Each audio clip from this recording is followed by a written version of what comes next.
সুধী দর্শকবৃন্দ, আসসালামু আলাইকুম। আশা করছি আপনারা সবাই যে যেখানে আছেন নিশ্চয়ই খুব ভালো আছেন এবং সুস্থ আছেন। আলহামদুলিল্লাহ, আমিও আপনাদের দোয়ায় বেশ ভালো আছি এবং সুস্থ আছি। আমার চ্যানেলে আপনাদের সবাইকে জানাচ্ছি স্বাগতম। বরাবরের মতো আজও আমি একটি খুবই মজাদার রেসিপি নিয়ে হাজির হয়েছি, আর এই রেসিপিটি তৈরি করব মিষ্টি আলু দিয়ে।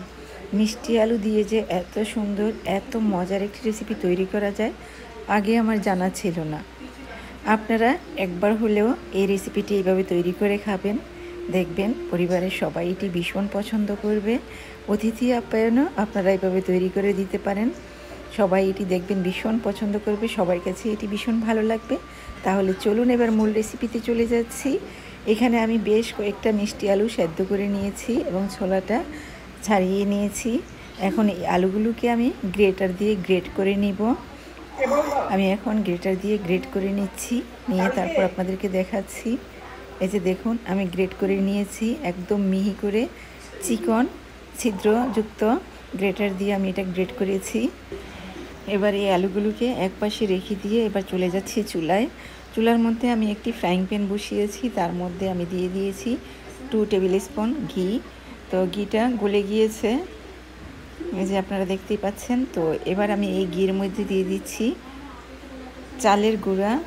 আপনারা চাইলে এখানে সুজি দিতে পারেন। তো আমি এখানে 1/4 কাপ চালের গুঁড়া ঘিয়ের মধ্যে একটু অল্প আছে এটাকে একটু ভেজে নিব। আপনাদের কাছে চালের গুঁড়া না থাকলে কিন্তু আপনারা অবশ্যই এটা সুজি দিয়ে তৈরি করবেন। তারপর এখানে ভাজা হয়ে গিয়েছে, তারপর এখানে দিয়ে দিলাম আমি 1/4 কাপ চিনি। আর মিষ্টিটা আপনারা আপনাদের স্বাদ মতো দিয়ে নেবেন। আমি 1/4 কাপের চেয়ে একটু কম চিনি দিয়েছি। আর দিয়ে দিলাম একটু স্বাদ মতো লবণ।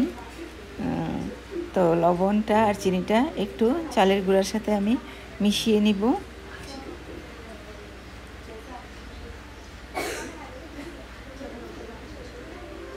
তো এটা আমার মেশানো অলমোস্ট হয়ে গিয়েছে, এই যে দেখুন। তা আমি এটাকে নামিয়ে একপাশে রেখে দিলাম। তারপর এখানে একটি প্যানের মধ্যে আমি 1/2 লিটার দুধ জাল দিয়ে ঘন করে রেখে দিয়েছিলাম। সেই দুধটার মধ্যে আমি দিয়ে দিলাম 2 টুকরো দারচিনি, আর আমি 2টো এলাচ এখানে দিতে পারতাম, কিন্তু আমি এলাচ দিব না।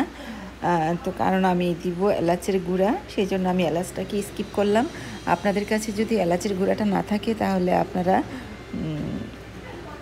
আস্ত এলাচ মুখটা ফাটিয়ে দিয়ে দিবেন। তো আমার সেই ভেজে রাখা চালের গুঁড়াটা আমি এখন এই দুধের মধ্যে দিয়ে দিচ্ছি।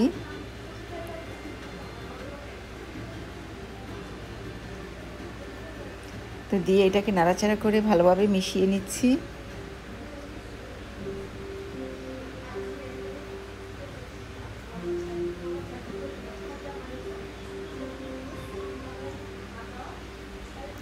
এবার আমি দিয়ে দিব এখানে সেই গ্রেট করে রাখা মিষ্টি আলু। তা আমি এখন মিষ্টি আলুটা এখানে দিয়ে দিলাম।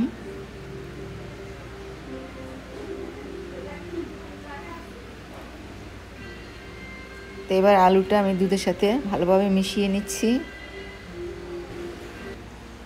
তো এবার আলুটাকে খুব ভালোভাবে মিশিয়ে নিচ্ছি। তো আমি একটি হ্যান্ড উইচ দিয়ে এখন ভালোভাবে মিশিয়ে নিব।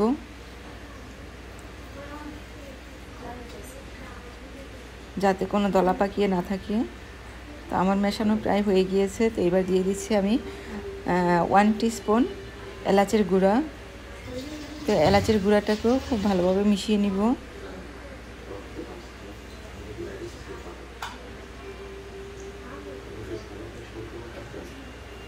তারপর দিয়ে দিচ্ছি এখানে কনডেন্স মিল্ক।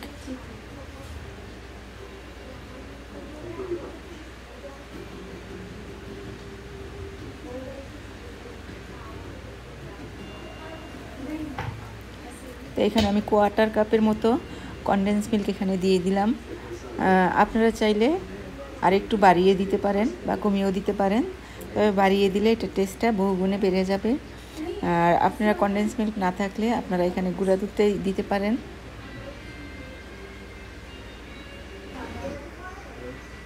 তো এবার আমি এখানে দিয়ে দিচ্ছি ফ্রুট কালার। তো আমি লাল ফ্রুট কালার দিয়ে দিলাম। তো এবার ফ্রুট কালারটাকে আমি ভালোভাবে মিশিয়ে নিচ্ছি। আর এটা হলো অপশনাল, আপনারা চাইলে এটা দিতে পারেন অথবা এটা স্কিপও করতে পারেন, বা আপনারাও অন্য কোনো আপনাদের পছন্দের কোনো কালার এখানে অ্যাড করতে পারেন। তো আমার কাছে লাল কালারটা ছিল, তাই আমি লাল কালারটা এখানে দিয়ে দিয়েছি। তো এখন দেখুন আমার এটা কিন্তু বেশ খানিকটা ঘন হয়ে গিয়েছে, আর কালারটাও কিন্তু ভালোভাবে আমি মিশিয়ে নিচ্ছি। তো কালারটা মেশানো অলমোস্ট হয়ে গিয়েছে, আর আমি এটাকে আরও একটু ঘন করে নিব। আর এই ফাঁকে আমি আরও একটু কনডেন্স মিল্ক এখানে দিয়ে দিলাম। তো টোটাল আমি এখানে হাফ কাপের মতো কনডেন্স মিল্ক দিয়েছি। আসলে এতে করে এটা হবে কি, এটা খেতে ভীষণ ভালো লাগবে, আর খুবই এটা মানে কি বলবো, খুবই টেস্টি হবে। আর আমি এখানে আরও 1 টিস্পুন আপনার ঘি দিয়েছি। আর এখানে যে দারচিনির টুকরোগুলো দিয়েছিলাম সেই টুকরোগুলোকে এখন উঠিয়ে নিচ্ছি, কারণ এগুলো আর এখানে দরকার নেই। তো আমি উঠিয়ে ফেলে দিলাম। তো নাড়াচাড়ার ফাঁকে আবার আরেকটা দেখলে ওইটাকেও ফেলে দিব। তো আমার এটা ঘন হয়ে গিয়েছে। আমি একটি ট্রের মধ্যে আমি নারিকেলের গুঁড়াটা নিয়েছি, সেটাকে আমি ট্রের মধ্যে বিছিয়ে নিয়েছি। আর সেই ট্রেটার মধ্যে আমি এখন এটা ঢেলে দিব। তো আমার এটা কিন্তু অনেক ঘন হয়ে গিয়েছে। আর এটা যখন আমি নামিয়ে নিব আর যখন এটা ঠান্ডা হয়ে যাবে তখন কিন্তু এটা আরও বেশি ঘন হয়ে যাবে। তো আমি আর বেশি ঘন করব না এটা। তো নামানোর পর আগে আমি একটু 1 টিস্পুন ঘি দিব এখানে।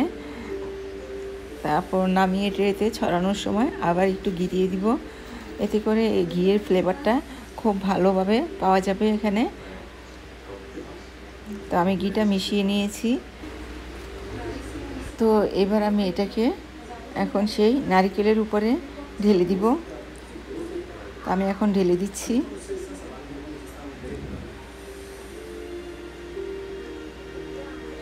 আর এই নারকেলের গুঁড়াটা আপনারা যে কোনো সুপার শপ থেকে কিনে নিতে পারেন।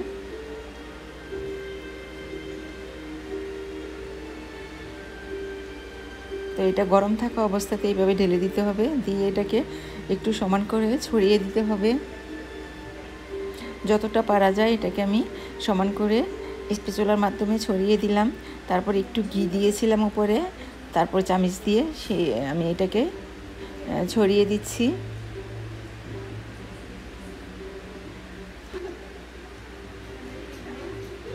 তো এটা ছড়ানো অলমোস্ট হয়ে গিয়েছে। তো এবার আমি একটু এটাকে আমি যতটুকু বড় করে তৈরি করব অতটুকু আকারে এটাকে আমি একটু দাগ কেটে নিচ্ছি। আর এটা গরম থাকতেই এটা করতে হবে।